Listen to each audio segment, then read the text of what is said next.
ದ್ವಿತೀಯ ಪಿಯುಸಿ ಕನ್ನಡ ವಿಷಯಕ್ಕೆ ಸಂಬಂಧಿಸಿದಂತೆ ಪ್ರಥಮ ಕಿರು ಪರೀಕ್ಷೆಗೆ ಮಾದರಿ ಪ್ರಶ್ನೆ ಪತ್ರಿಕೆಗಳನ್ನು ಉತ್ತರಗಳ ಸಮೇತ ನೀಡಲಾಗಿದೆ.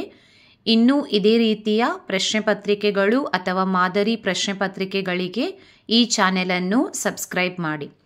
ಮೊದಲಿಗೆ ಬಹು ಆಯ್ಕೆ ಪ್ರಶ್ನೆ ವಿಭಾಗ. ಈ ಕೆಳಗಿನ ಪ್ರಶ್ನೆಗಳಿಗೆ ನೀಡಿರುವ ಉತ್ತರಗಳಲ್ಲಿ ಸರಿಯಾದುದನ್ನು ಆರಿಸಿ ಬರೆಯಿರಿ. 4 ಪ್ರಶ್ನೆಗಳನ್ನು ನೀಡಲಾಗುತ್ತದೆ. ಸೀತೆಯನ್ನು ರಾವಣ ಎಲ್ಲಿ ಇರಿಸಿದ್ದನು? ಅಶೋಕವನ, ಪ್ರಮದವನ, ನಂದನವನ, ಆನಂದವನ. ಸರಿಯಾದ ಉತ್ತರ ಪ್ರಮದವನ. ಅಣ್ಣನ ಆಜ್ಞೆಯಲ್ಲಿ ಭ್ರಮಿತನಾದವನು ಯಾರು? ಭೀಮ, ಪಾರ್ಥ, ಸಹದೇವ, ಕೀಚಕ. ಸರಿಯಾದ ಉತ್ತರ ಪಾರ್ಥ. ಬಸಲಿಂಗನ ಹೆಂಡತಿಯ ಹೆಸರೇನು? ಮದಲಿಂಗಿ, ಸಿದ್ಲಿಂಗಿ, ಸಿಮಿಂಗಿ, ರುದ್ರಮ್ಮ. ಸರಿಯಾದ ಉತ್ತರ ಸಿದ್ಲಿಂಗಿ. ದುರ್ಗಪ್ಪ ಏನನ್ನು ಕೇಳಿ ಪಡೆಯಲು ಬಂದಿದ್ದನು? ಹಣ, ಕಾಫಿ, ಕೊಡಲಿ, ಮೆಣಸು. ಸರಿಯಾದ ಉತ್ತರ ಕೊಡಲಿ. ಮುಂದೆ ಹೊಂದಿಸಿ ಬರೆಯಿರಿ. 3 ಪ್ರಶ್ನೆಗಳಿರುತ್ತವೆ. ಕದಡಿದ ಸಲಿಲಂ ಕುಮಾರವ್ಯಾಸ ಅಂತ ಕೊಟ್ಟಿದ್ದಾರೆ. ಕೂಡಲ ಸಂಗಮ ದೇವ, ಲಕ್ಷ್ಮೀಶ, ಗದುಗಿನ ಭಾರತ, ನಾಗಚಂದ್ರ. 1 ಹೆಚ್ಚುವರಿ ಉತ್ತರ ಬಸವಣ್ಣ. ಅದಕ್ಕೆ ಸಮರ್ಪಕ ಉತ್ತರ ಕದಡಿದ ಸಲಿಲಂ ತಿಳಿವಂದದೆ. ಬರೆದವರು ನಾಗಚಂದ್ರ. ಕೂಡಲ ಸಂಗಮ ದೇವ ಬಸವಣ್ಣನವರ ಅಂಕಿತ. ಗದುಗಿನ ಭಾರತವನ್ನು ಬರೆದವರು ಕುಮಾರವ್ಯಾಸ. ಮುಂದೆ ಬಿಟ್ಟ ಸ್ಥಳವನ್ನು ತುಂಬಿಸಿರಿ. ಬಿಟ್ಟ ಸ್ಥಳದ ಪ್ರಶ್ನೆಗಳು ಆಯ್ಕೆಯನ್ನು ಕೊಟ್ಟಿರ್ತಾರೆ. ಇಲ್ಲಿ ನಿಶಾ ಶರ್ಮಾ, ಡಾಕ್ಟರ್ ತಿಮ್ಮಪ್ಪ, ಕಾರ್ವರ್ ಮಾರ್ಚ್, ನೇಮಿಚಂದ್ರ ಆಯ್ಕೆಗಳಿವೆ. ಪ್ರಶ್ನೆಗಳನ್ನು ನೋಡೋಣ. ಮುಟ್ಟಿಸಿಕೊಂಡವನು ಕಥೆಯಲ್ಲಿ ಬರುವ ಸರಕಾರಿ ಆಸ್ಪತ್ರೆಯ ವೈದ್ಯರು. ಉತ್ತರ ಡಾಕ್ಟರ್ ತಿಮ್ಮಪ್ಪ. ವಾಲ್ಪರೆಗೆ ಬಂದ ಬ್ರಿಟಿಷ್ ಪ್ರಜೆ. ಉತ್ತರ ಕಾರ್ವರ್ ಮಾರ್ಚ್. ದುರಾಸೆಯ ಹುಡುಗನನ್ನು ನಿರಾಕರಿಸಿದವರು. ಉತ್ತರ ನಿಶಾ ಶರ್ಮಾ. ಮುಂದೆ 2-3 ವಾಕ್ಯದಲ್ಲಿ ಉತ್ತರಿಸಿ. 7 ಪ್ರಶ್ನೆಗಳನ್ನು ನೀಡಿರುತ್ತಾರೆ. ಅದಕ್ಕೆ ನಿಮಗೆ ಗೊತ್ತಿರುವ ಯಾವುದಾದರೂ 4 ಪ್ರಶ್ನೆಗಳಿಗೆ 2-3 ವಾಕ್ಯದಲ್ಲಿ ಉತ್ತರಿಸಿರಿ. ಬಹುರೂಪಿಣಿ ವಿದ್ಯೆಯು ಏನೆಂದು ಆಶ್ವಾಸನೆ ನೀಡಿತು? ಬಹುರೂಪಿಣಿ ವಿದ್ಯೆಯು ಪ್ರತ್ಯಕ್ಷವಾಗಿ ಚಕ್ರಧಾರಿಯಾದ ಲಕ್ಷ್ಮಣನನ್ನು, ಚರಮದೇಹಧಾರಿಯಾದ ರಾಮನನ್ನು ಕೊಲ್ಲುವುದಿಲ್ಲ, ಉಳಿದವರನ್ನು ಕೊಲ್ಲದೆ ಬಿಡುವುದಿಲ್ಲ ಎಂದು ಆಶ್ವಾಸನೆ ನೀಡಿತು. ಗುರುವಿನ ಲಕ್ಷಣಗಳೇನು? ಗುರುವಿನ ಸ್ಥಾನ ಶ್ರೇಷ್ಠವಾದುದು. ಗುರು ಎಂದಿಗೂ ಲಘುವಾಗಲು ಸಾಧ್ಯವಿಲ್ಲ. ಲಘು ಎಂದಿಗೂ ಗುರುವಾಗಲು ಸಾಧ್ಯವಿಲ್ಲ. ಲಘು ಲಘುವೇ ಆಗಿರುತ್ತಾನೆ. ಗುರು ಗುರುವೇ ಆಗಿರುತ್ತಾನೆ. ಗುರು ಲಘುವಾಗಿ ವರ್ತಿಸಿದರೆ ಅದು ಸರಿಯಾದ ಆಚಾರವಲ್ಲ. ಸಿಂಹಬಾಲದ ಕೋತಿಗಳಿಗೆ ಒದಗಿದ ತೊಂದರೆ ಏನು? ಸಿಂಹಬಾಲದ ಕೋತಿಗಳು ಒಂದು ಮರದಿಂದ ಇನ್ನೊಂದು ಮರಕ್ಕೆ ಹಾರುವಂತಿಲ್ಲ. ಡಾಂಬರ್ ರಸ್ತೆಯನ್ನು ದಾಟಿ ಇನ್ನೊಂದು ಮರವನ್ನು ಹತ್ತಬೇಕು. ರಸ್ತೆ ದಾಟುವಾಗ ನಾಗರಿಕ ಬುದ್ಧಿ ಇಲ್ಲದ ಹಲವಾರು ಕೋತಿಗಳು ವಾಹನಗಳಿಗೆ ಸಿಲುಕಿ ಅಂಗವಿಕಲಗೊಂಡಿವೆ. ಅವುಗಳಿಗೆ ಆಹಾರ ನೀಡುತ್ತಿದ್ದ ಮರಗಳು ಕಡಿಮೆಯಾಗಿವೆ. ಬದುಕಿ ಉಳಿಯಲು ಊರಿನ ಕಸದ ತೊಟ್ಟಿಗಳಲ್ಲಿ ಆಹಾರವನ್ನು ಹುಡುಕುತ್ತಾ ಬದುಕನ್ನು ನಡೆಸುತ್ತಿವೆ. ಮಠದವರಿಗೆ ಆನೆಗಿಂತ ವೇಲಾಯುಧನನ್ನು ಸಾಕಲು ತ್ರಾಸವಾದುದೇಕೆ? 24 ಗಂಟೆಯೂ ಕುಡಿದೇ ಇರುತ್ತಿದ್ದ ವೇಲಾಯುಧ ಮಠದ ಸಾತ್ವಿಕ ವಾತಾವರಣಕ್ಕೆ ದೊಡ್ಡ ತಲೆನೋವಾಗಿದ್ದ. ಆನೆ ಇರುವವರೆಗೂ ತನ್ನ ಅನಿವಾರ್ಯತೆಯನ್ನು ಅರಿತ ಅವನು ಮಠಕ್ಕೆ ಇನ್ನಷ್ಟು ಕಿರುಕುಳ ನೀಡಲು ಪ್ರಾರಂಭಿಸಿದ. ಸೊರಗಿದ್ದ ಆನೆಯನ್ನು ಕೃಷ್ಣೇಗೌಡ ಹೇಗೆ ಸಾಕಿದನು? ಮಠದಲ್ಲಿ ಒಣ ಹುಲ್ಲು, ಮೊಸರನ್ನ ತಿಂದು ಸೊರಗಿದ್ದ ಆನೆಗೆ ಕೃಷ್ಣೇಗೌಡ ಬಯನೆ ಸೊಪ್ಪು, ಹಿಂಡಿ, ಬೆಲ್ಲ, ಗೆಣಸು, ಹಸಿ ಹುಲ್ಲು ಎಲ್ಲವನ್ನೂ ಕೊಟ್ಟು ಚೆನ್ನಾಗಿ ಬೆಳೆಸಿದನು. ತಾನು ಘೋರತರ ವಿಷ ಕುಡಿಯುವುದಾಗಿ ದ್ರೌಪದಿಯು ಏಕೆ ಹೇಳುತ್ತಾಳೆ? ಕೀಚಕನು ತನಗೆ ನೀಡುವ ತೊಂದರೆಯನ್ನು ತಾನು ಭೀಮನ ಬಳಿ ಹೇಳುತ್ತೇನೆ. ಒಂದು ವೇಳೆ ಭೀಮನು ಕೀಚಕನ ತೊಂದರೆಯಿಂದ ತನ್ನನ್ನು ಪಾರು ಮಾಡದಿದ್ದರೆ ತಾನು ಘೋರತರ ವಿಷ ಕುಡಿಯುವುದಾಗಿ ದ್ರೌಪದಿಯು ಹೇಳುತ್ತಾಳೆ.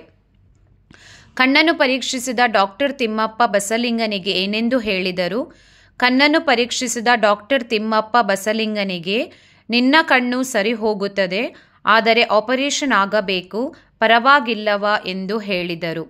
ಮುಂದೆ ಸಂದರ್ಭಕ್ಕೆ ಸಂಬಂಧಿಸಿದ ಪ್ರಶ್ನೆಗಳನ್ನು ನೋಡೋಣ. 3 ಸಂದರ್ಭಗಳನ್ನು ನೀಡಲಾಗುತ್ತದೆ. ಯಾವುದಾದರೂ 2 ಸಂದರ್ಭಗಳನ್ನು ಉತ್ತರಿಸಿ. ಮರ್ಕಟನ ಕೈಯಲ್ಲಿ ಮಾಣಿಕ್ಯವಿದ್ದು ಫಲವೇನು? ಈ ವಾಕ್ಯವನ್ನು ಬಸವಣ್ಣನವರ ವಚನಗಳಿಂದ ಆರಿಸಿಕೊಳ್ಳಲಾಗಿದೆ.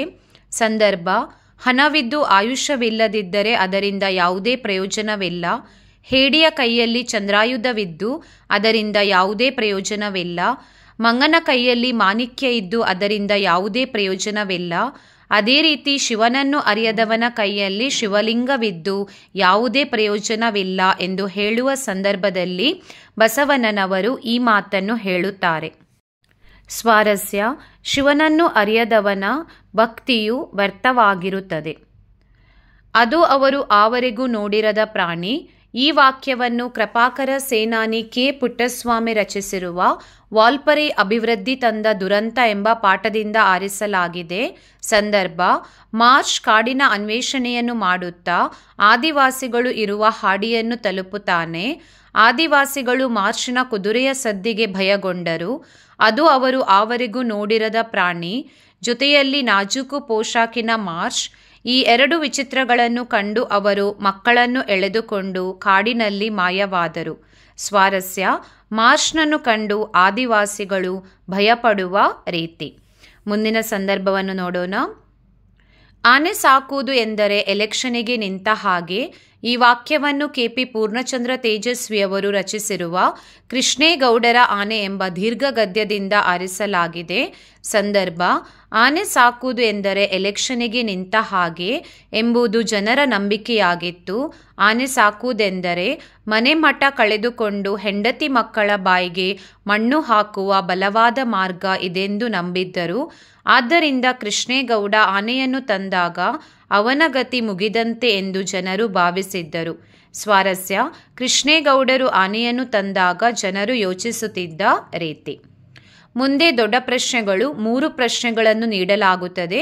ನೀವು ಯಾವುದಾದರೂ 2 ಪ್ರಶ್ನೆಗಳಿಗೆ 5-6 ವಾಕ್ಯದಲ್ಲಿ ಉತ್ತರಿಸಿರಿ. ಮೊದಲ ಪ್ರಶ್ನೆ: ದ್ರೌಪದಿಯು ಅವಮಾನಕ್ಕೆ ಒಳಗಾದ 3 ಪ್ರಸಂಗಗಳನ್ನು ವಿವರಿಸಿರಿ.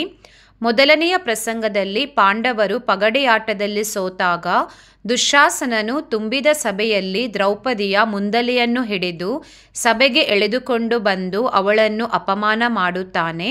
ಎರಡನೆಯ ಸಂದರ್ಭದಲ್ಲಿ ಪಾಂಡವರು ವನವಾಸದಲ್ಲಿ ಇದ್ದಾಗ ಸೈಂಧವನು ದ್ರೌಪದಿಯನ್ನು ಅಪಹರಿಸಿಕೊಂಡು ಹೋಗುತ್ತಾನೆ. ಇನ್ನು ಮೂರನೆಯ ಸಂದರ್ಭದಲ್ಲಿ ಪಾಂಡವರು ಅಜ್ಞಾತವಾಸದಲ್ಲಿ ವಿರಾಟರಾಜನ ಅರಮನೆಯಲ್ಲಿದ್ದಾಗ ಕೀಚಕನು ಅವಳನ್ನು ನಾಯಿಗೆ ಒದೆಯುವಂತೆ ಒದೆದು ಅವಮಾನಿಸುತ್ತಾನೆ. ಹೀಗೆ ದ್ರೌಪದಿಯು 3 ಬಾರಿ ಅವಮಾನವನ್ನು ಪಡುತ್ತಾಳೆ. ಮುಂದಿನ ಪ್ರಶ್ನೆಯನ್ನು ನೋಡೋಣ. ಬಸಲಿಂಗ ಎದುರಿಸುತ್ತಿದ್ದ ಸಮಸ್ಯೆಗಳು ಯಾವುವು? ಗೇಯುವುದನ್ನು 4 ದಿನ ತಡ ಮಾಡಿದರೆ ಕುಳ ನೆಲದಲ್ಲಿ ನಾಟುವುದಿಲ್ಲ. ಇರುವ 2 ಎತ್ತುಗಳಲ್ಲಿ ಒಂದು ನೊಗ ಇಟ್ಟೊಡನೆ ಮಲಗಿಬಿಡುತ್ತದೆ. ಇನ್ನೊಂದು ಕೂಡ ತನ್ನ ಸಹೋದ್ಯೋಗಿಯಂತೆ ಆಗುವ ಎಲ್ಲ ಲಕ್ಷಣಗಳು ಕಾಣಿಸುತ್ತವೆ. ಮಗುವಿಗೆ ಮೈಯಲ್ಲಿ ಸರಿಯಿಲ್ಲ. ಮಗುವನ್ನು ಶಿವನೂರು ಸ್ವಾಮಿಗಳಿಗೆ ತೋರಿಸಬೇಕು ಎಂದು ಹೆಂಡತಿ ಸಿದ್ಲಿಂಗೆ ಹೇಳುತ್ತಲೇ ಇದ್ದಳು. ಎತ್ತುಗಳನ್ನು ಸಂತೆಯಲ್ಲಿ ಸಾಟಿ ಮಾಡಿಕೊಳ್ಳಬೇಕು. ಸಾಟಿ ಮಾಡಿಕೊಳ್ಳಲು ಹೇಳಬೇಕಾದ ಸುಳ್ಳು ಛಾತಿ ಬಸಲಿಂಗನಲ್ಲಿ ಇರಲಿಲ್ಲ. ಈ ಸಮಸ್ಯೆಯು ಕೂಡ ಅವನ ತಲೆಯನ್ನು ತಿನ್ನುತ್ತಿತ್ತು. ಈ ಸಂದರ್ಭದಲ್ಲಿ ಬಸಲಿಂಗನ ಎಡಗನ್ನಲ್ಲಿ ನೋವು ಪ್ರಾರಂಭವಾಯಿತು. ಕೃಷ್ಣೇಗೌಡರ ಆನೆ ಹುಟ್ಟಿ ಬೆಳೆದ ಬಗೆಯನ್ನು ವಿವರಿಸಿ. ಅದು ಪೇಟೆಯಲ್ಲಿ ಏನು ಮಾಡುತ್ತಿತ್ತು? ಕೃಷ್ಣೇಗೌಡರ ಆನೆ ಗೂಳೂರು ಮಠದ ಆನೆ ಹಾಕಿದ ಮರಿಯೇ ಕೃಷ್ಣೇಗೌಡರ ಆನೆ. ಅದು ಹುಟ್ಟಿದ್ದು ಬೆಳೆದದ್ದು ಎಲ್ಲವೂ ಕೂಡ ಊರಿನಲ್ಲಿ ಜನಗಳ ನಡುವೆ. ಅದಕ್ಕೆ ಕಾಡಿನ ಬಗ್ಗೆಯಾಗಲಿ ಕಾಡಾನೆಗಳ ಬಗ್ಗೆಯಾಗಲಿ ಯಾವುದೇ ತಿಳುವಳಿಕೆ ಇರಲಿಲ್ಲ. ಮೂಡಿಗೆರೆಯ ಪೇಟೆಯಲ್ಲಿ ದನಕರುಗಳ ಹಾಗೆ ತಿರುಗಾಡಿಕೊಂಡಿರುತ್ತಿತ್ತು. ಸ್ಕೂಲ್ ಮಕ್ಕಳು ದೂರದಿಂದ ಗೌರಿ ಎಂದು ಕರೆದರೆ ಸಾಕು, ಅದು ಸಲಾಂ ಮಾಡುತ್ತಿತ್ತು. ದಾರಿ ಬದಿ ಪೆಟ್ಟಿಗೆ ಅಂಗಡಿಯವರು ಖರ್ಚಾದ ಗೊನೆಗಳನ್ನು ಹಾಳಾದ ಜಜ್ಜಿಹೋದ ಹಣ್ಣುಗಳನ್ನು ಇದಕ್ಕೆ ತಿನ್ನಲು ಇಡುತ್ತಿದ್ದರು. ಮುಂದಿನ ಭಾಗ ವ್ಯಾಕರಣ. 4 ಪ್ರಶ್ನೆಗಳನ್ನು ನೀಡಲಾಗುತ್ತದೆ. ಈ ಕೆಳಗಿನ ಯಾವುದಾದರೂ 2ಕ್ಕೆ ಸೂಚನೆಗೆ ಅನುಗುಣವಾಗಿ ಉತ್ತರಿಸಿರಿ. ಕೆಳಗಿನ 2 ಪದಗಳಿಗೆ ಅರ್ಥ ಬರೆಯಿರಿ. ಕೆಳಗಿನ ನಾನಾರ್ಥಕಗಳನ್ನು ಬರೆಯಿರಿ. ಮತ್ತೆ ವಿಭಕ್ತಿ ಪ್ರತ್ಯಯಗಳು, 2 ಅನುಕರಣ ವ್ಯಯಗಳು. ಇಷ್ಟು ವ್ಯಾಕರಣ ನಿಮ್ಮ ಪ್ರಥಮ ಕಿರುಪರೀಕ್ಷೆಗೆ ಇರುವುದು. ಉತ್ತರಗಳನ್ನು ಉದಾಹರಣೆ ಸಮೇತ ಇಲ್ಲಿ ನೀಡಲಾಗಿದೆ. ಈ ಉತ್ತರಗಳನ್ನು ನೀವು ಗಮನಿಸಬಹುದು. ಮುಂದೆ ಪತ್ರ ಅಥವಾ ಪ್ರಬಂಧ ಬರೆಯಲಿರುವುದು. ನಿಮಗೆ ಯಾವುದು ಸುಲಭವೆನಿಸುತ್ತದೆಯೋ ಅದನ್ನು ನೀವು ಬರೀಬಹುದು. ಯಾವುದಾದರೂ ಒಂದನ್ನು ಕುರಿತು ಪ್ರಬಂಧ ಅಥವಾ ಪತ್ರಲೇಖನ ಬರೆಯಿರಿ. ಅಥವಾ ನಿಮಗೆ ಪತ್ರಲೇಖನ ಸುಲಭ ಅಂತ ಅನಿಸಿದ್ದಲ್ಲಿ ನೀವು ಪತ್ರಲೇಖನವನ್ನು ಬರೆಯಬಹುದು. ಎಲ್ಲರಿಗೂ ನಿಮ್ಮ ಮುಂಬರುವ ಪರೀಕ್ಷೆಗೆ ಶುಭವನ್ನು ಕೋರುತ್ತೇನೆ. ಧನ್ಯವಾದಗಳು.